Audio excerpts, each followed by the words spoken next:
Well, here you can see I've got the perimeter of the rail system completed, and I'm getting started on the planking.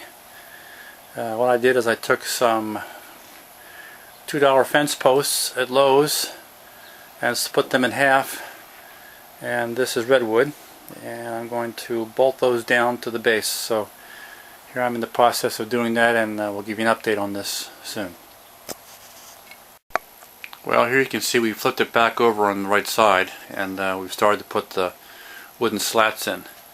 I've marked on the boards where the cross slats are and drilled holes that are set so that it has a flat bottom drill so that the bolt and the washer sits level with the top of the floor. Here's the drill press with the drill. I just drilled one. You can see what it looks like. So you repeat the process for all of the holes. There's 4 per piece, and then a little later we're going to go ahead and drill the tubing and then bolt it in place. Okay?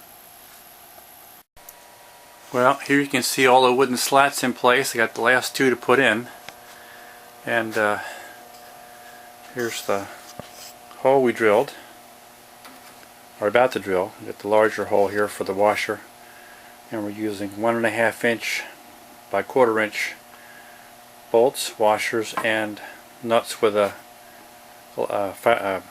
fiber washer inside, so that'll help hold it down.